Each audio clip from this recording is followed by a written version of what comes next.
bienvenue à tous, c'est Info Soir. Voici les titres de ce jeudi.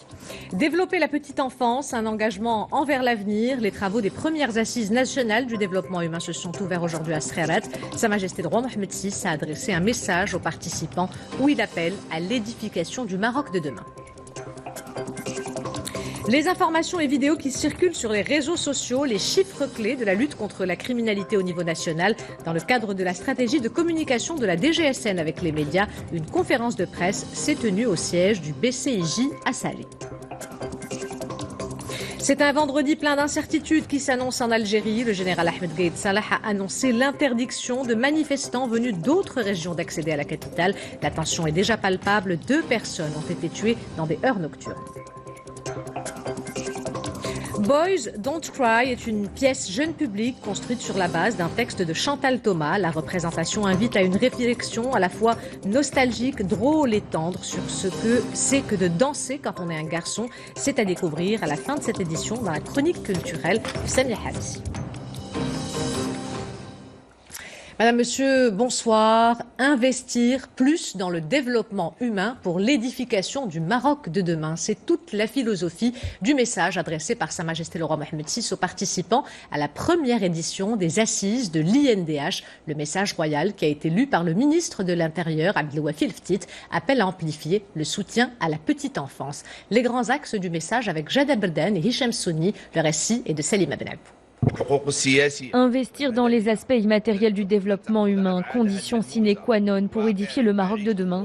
C'est en substance le message délivré par le souverain dont lecture a été donnée par le ministre de l'Intérieur, Abdelwafil Ftit. L'investissement dans le capital humain immatériel se hisse au rang de priorité absolue et constitue ainsi le fondement de toute réforme, le pilier de la construction de l'avenir. Il convient par conséquent de rester constamment fidèle à cet esprit lors de l'élaboration et de la mise en œuvre des politiques publiques sociales.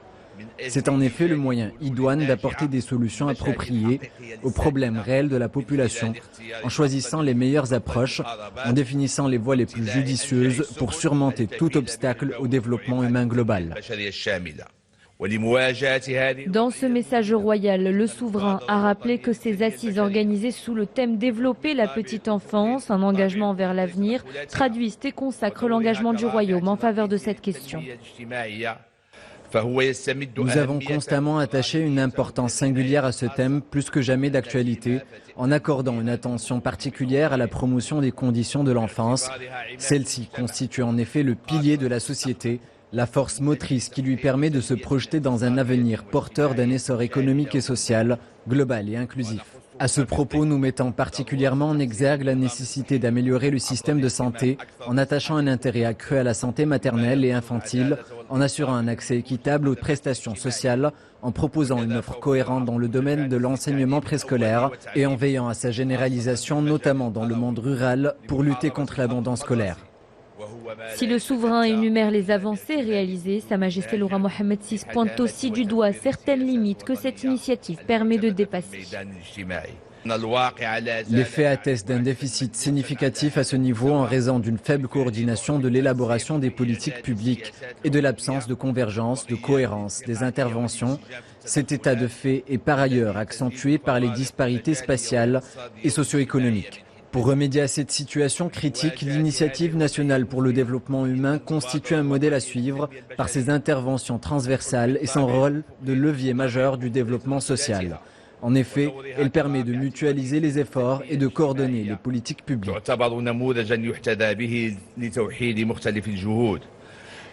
Ces questions de gouvernance, de financement et de formation devront être examinées lors de cette rencontre, a rappelé le souverain, pour que, in fine, soit améliorée la qualité des prestations sociales. Cette première édition des Assises nationales de l'INDH se tient sous le thème du développement de la petite enfance, un nouveau chantier qui porte sur le préscolaire, la santé infantile et maternelle. 3 priorités au centre de ce premier panel auquel a assisté Mehdi Foudi. Les images sont signées Aziz Majid. Des discussions riches d'expériences, un échange fructueux. Ce premier panel des assises est au service du développement cognitif et social des enfants. Un débat axé principalement sur la généralisation de l'accès à un enseignement préscolaire de qualité en milieu rural. C'était une grande opportunité de pas seulement partager, ces perspectives et ce qu'on voit, mais aussi trouver les similarités que nous avons avec le thème marocain, les initiatives sur la petite enfance. Les jeunes enfants, notamment entre l'âge de 0 et 5 ans, apprennent le mieux par le jeu. Ils ont besoin d'interagir avec d'autres enfants, avec des adultes. Ils ont besoin d'être stimulés. Ils ont besoin d'avoir accès à des opportunités d'apprentissage, à la fois dans le cadre de leur famille et aussi dans le cadre de contextes de préscolaire ou de crèche. L'une des priorités dans le domaine de la petite enfance, l'enseignement préscolaire est au cœur du programme 4 de la phase 3 de l'initiative nationale du développement humain, un programme qui vise la création de 10 000 classes au profit de quelques 250 000 enfants dans 1500 communes rurales du Royaume. Le préscolaire est l'un des axes sur lequel travaille la troisième phase de l'INDH. La phase 3 met le capital humain comme élément central pendant cette phase-là. Et donc lorsqu'on met le capital humain comme élément central, on démarre à partir de la petite enfance. C'est là où le curseur a été mis, même à travers la lettre, surtout à travers la lettre royale lue ce matin au niveau de ces assises. Le panel s'inscrit dans le cadre des travaux de la première édition des Assises nationales du développement humain, auxquelles ont pris part plus de 500 participants concernés par le domaine du développement de la petite enfance. Et la petite enfance était au cœur du premier hackathon du développement humain initié par l'INDH. Durant un mois, une compétition a été lancée dans les 12 régions du Royaume. Elle a à chaque étape mobilisé des dizaines de jeunes dans un esprit d'entrepreneuriat social. Les idées les plus innovantes ont été primées aujourd'hui. Reportage Jada Beldan et Mehdi Fouti. Représentant de la région de l'Aïoun, ce groupe défend de toutes ses forces son projet devant les membres du jury de la finale du premier hackathon du développement humain. Une compétition qui vise à promouvoir des idées de projets innovants qui répondent à des problématiques locales en relation avec la petite enfance. Le hackathon rentre en fait par rapport à cette troisième phase d'un ensemble d'approches innovantes et novatrices. Et là, le hackathon est un exemple. Hackathon, pour rappeler à tous, c'est un concours d'idées qui a été lancé il y a 3 mois, avant donc la tenue de ces assises, autour des thématiques de la nutrition, de la santé mère-enfant, du préscolaire et tout ce qui touche à la petite enfance. Parmi les 12 équipes régionales en lice pour cette finale, seulement 3 ont été annoncées gagnantes. Le premier prix a été décerné au groupe de la région de l'Oriental pour son projet Tatbou'. L'équipe de la région de Rabat Salé Kenitra remporte le deuxième grâce à son projet Sehati. Le troisième prix, quant à lui, a été remis au groupe de la région Casablanca Stach pour son projet Vocalang.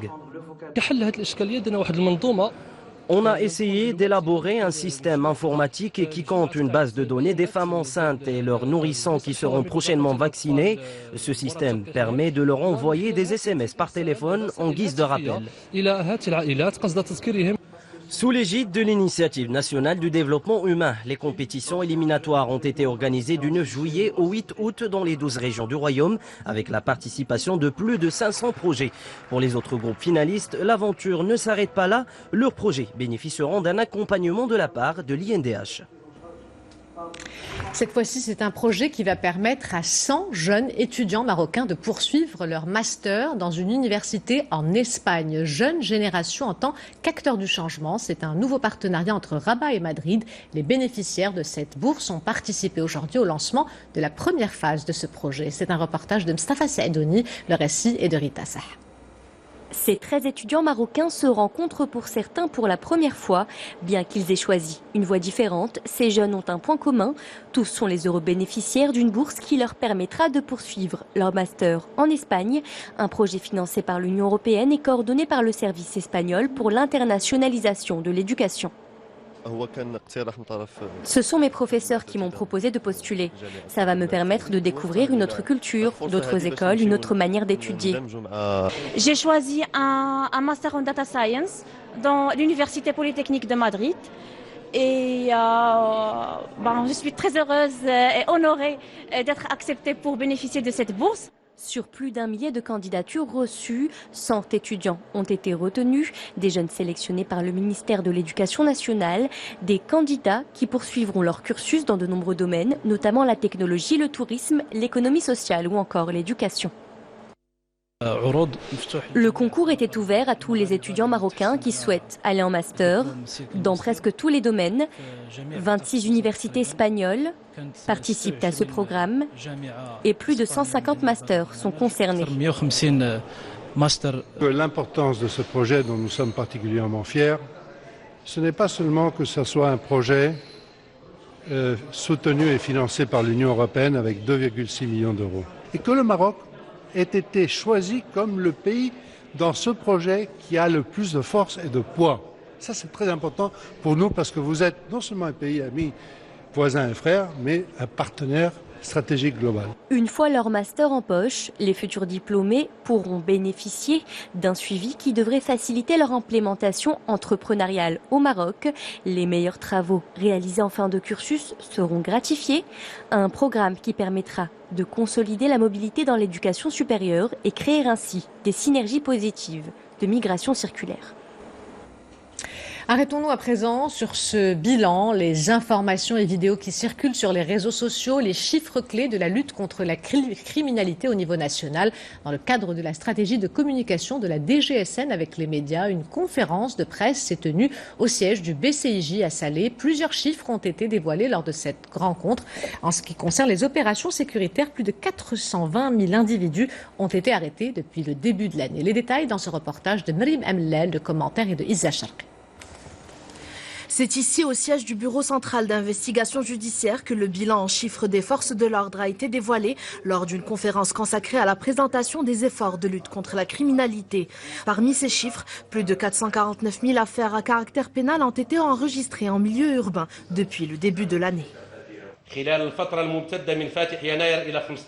Durant la période allant de janvier au 15 septembre de l'année en cours, 449 000 affaires à caractère pénal ont été enregistrées. Les services de sûreté nationale sont parvenus à établir la vérité sur 396 970 affaires, soit une proportion de 88,34%. Dans une analyse des chiffres sur la criminalité, le directeur de la police judiciaire a précisé que le traitement sécuritaire a permis l'arrestation de 443 728 individus, dont 16 862 mineurs. Une progression de 7% du nombre de victimes entendues, soit 14 582 victimes en plus. Un constat à la signification profonde qui s'explique par le renforcement des actions de la police de proximité initiée par la Direction générale de la Sûreté nationale et la poursuite de la généralisation des salles de commandement et de coordination reliées aux unités de proximité au sein des nouveaux pôles urbains, mais aussi par l'interaction spontanée avec tous les postes et enregistrements concernant des crimes publiés sur les supports médiatiques. Les efforts des services de sécurité dans la lutte contre la criminalité continuent de porter leurs fruits. La criminalité violente a ainsi reculé de 8,9% lors des 8 premiers mois de l'année 2019 par rapport à 2018. À Casablanca, par exemple, la criminalité dans ses diverses formes a enregistré une baisse de 6% lors de cette même période.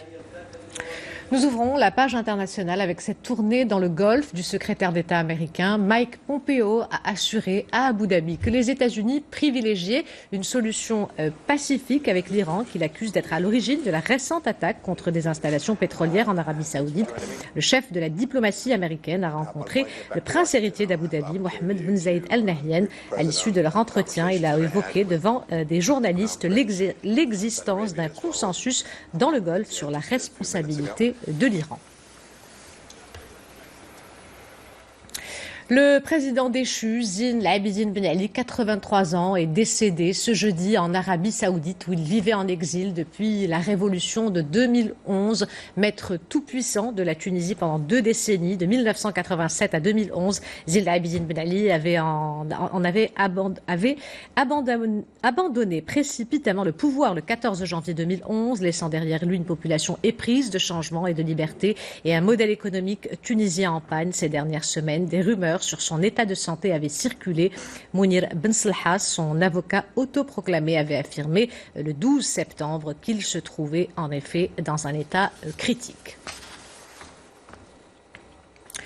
C'est un vendredi plein d'incertitudes qui s'annonce en Algérie. Le général Ahmed Gaïd Salah a annoncé l'interdiction de manifestants venus d'autres régions d'accéder à la capitale. La tension est déjà palpable. 2 personnes ont été tuées dans des heurts nocturnes entre des protestataires et les forces de l'ordre dans la région de Relizane, à 300 km à l'ouest d'Alger. Les développements avec Mamadou Diaye. Le bras de fer se poursuit entre la foule contestataire et le chef d'état-major de l'armée algérienne, le général Ahmed Gaïd Salah. Interdiction formelle du général aux manifestants venus des autres régions pour allier la capitale en vue d'un 31e vendredi de mobilisation. J'ai donné des instructions à la gendarmerie nationale de traiter ces actions avec fermeté, en appliquant les lois, notamment en arrêtant les véhicules et les cars utilisés pour amener les manifestants dans la capitale, en les saisissant et en infligeant une amende à leurs propriétaires. Cette décision est jugée anticonstitutionnelle par des défenseurs des droits de l'homme dans le pays. L'annonce intervient 3 jours après celle du président intérimaire Abdelkader Ben Salah pour la tenue d'une élection présidentielle le 12 décembre prochain. Une élection rejetée par le mouvement de la contestation. Une première tentative de tenue d'une présidentielle avait échoué au mois de juillet dernier. Depuis, les manifestants se sont montrés plus exigeants dans leurs doléances. Ils réclament le départ d'un système et la mise en place de nouvelles institutions.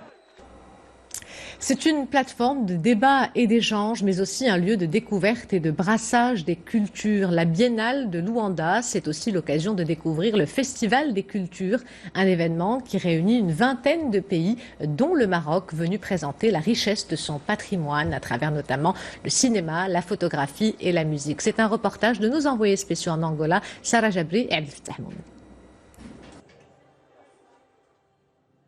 Du haut de ses 85 ans, Filali Baba Abdelghni sillonne le monde pour promouvoir la calligraphie. Véritable ambassadeur de cet art séculaire qui le passionne depuis sa tendre jeunesse, il ne manque pas une occasion pour en partager les règles et les techniques. Durant ses multiples voyages, il se fait remarquer par son tarbouch et son djellaba marocain, dont il est inséparable.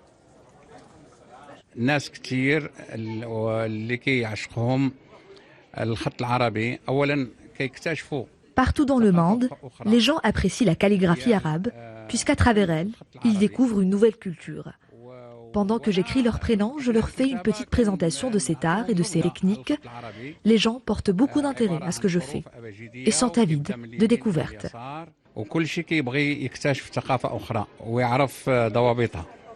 D'ailleurs, les visiteurs de la Biennale de Luanda, toutes nationalités confondues, ne sont pas restés de marbre devant le talent de Filali Baba Abdelghni, qui offrait gracieusement des cartes calligraphiées personnalisées dans le stand réservé au royaume, un espace qui reflète la convivialité et l'hospitalité marocaine.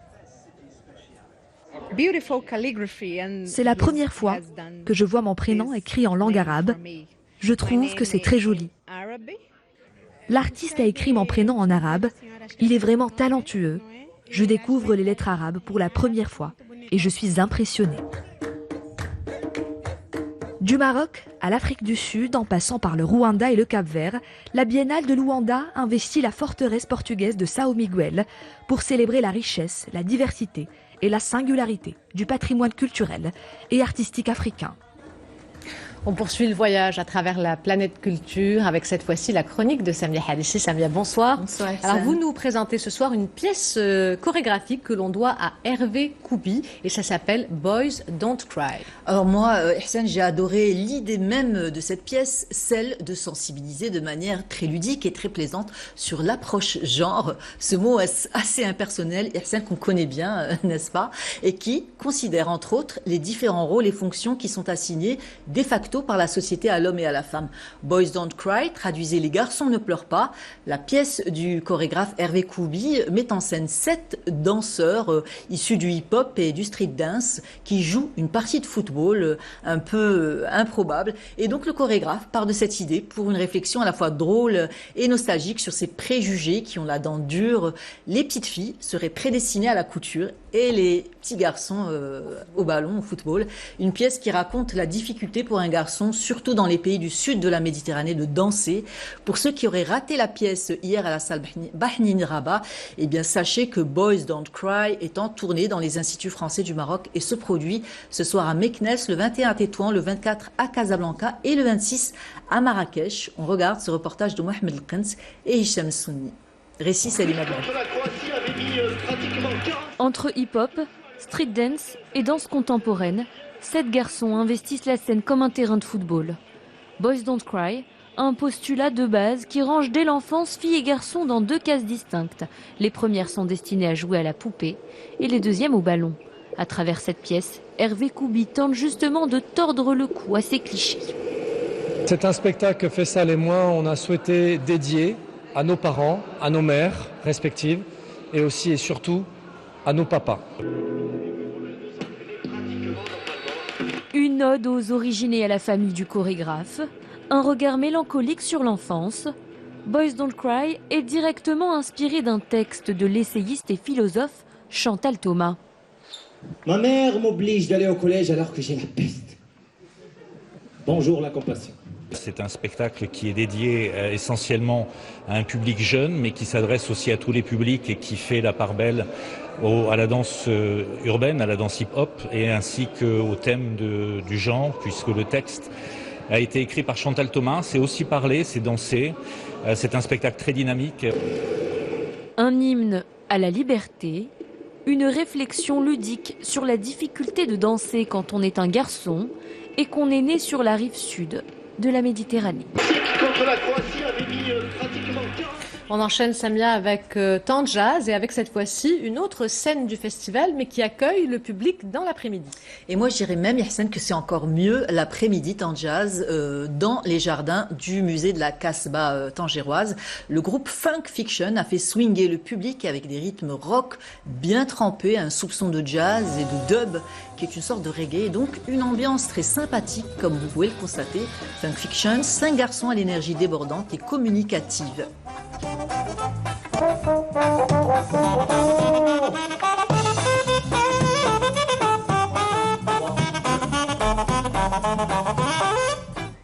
Place à présent, Samia, à vos propositions de sortie avec votre agenda.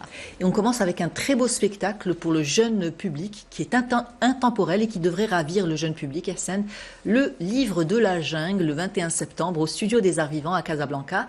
Et à Casablanca, du 24 au 30 septembre, c'est la Design Week, la semaine du design à ne pas rater. Majida Khattari expose à la galerie Atelier 21 du 24 septembre au 5 novembre à Casablanca. Rabat abrite sa biennale d'art les 23 et 24 septembre au musée Mohamed VI, mais aussi dans divers lieux de la capitale. Et enfin, Marion Silla, globe-trotteuse et chanteuse, se produit à Oujda. Merci Samia pour toutes ces propositions. On vous retrouve la semaine prochaine pour une nouvelle chronique culturelle. Avant de nous quitter, je vous rappelle l'une des principales informations de ce journal. Investir plus dans le développement humain pour l'édification du Maroc de demain. C'est toute la philosophie du message adressé par Sa Majesté le Roi Mohamed VI aux participants à la première édition des assises de l'INDH. Le message royal qui a été lu par le ministre de l'Intérieur, Abdelouafi Leftit, appelle à amplifier le soutien à la petite enfance. Un nouveau chantier qui porte sur le préscolaire, la santé infantile et maternelle.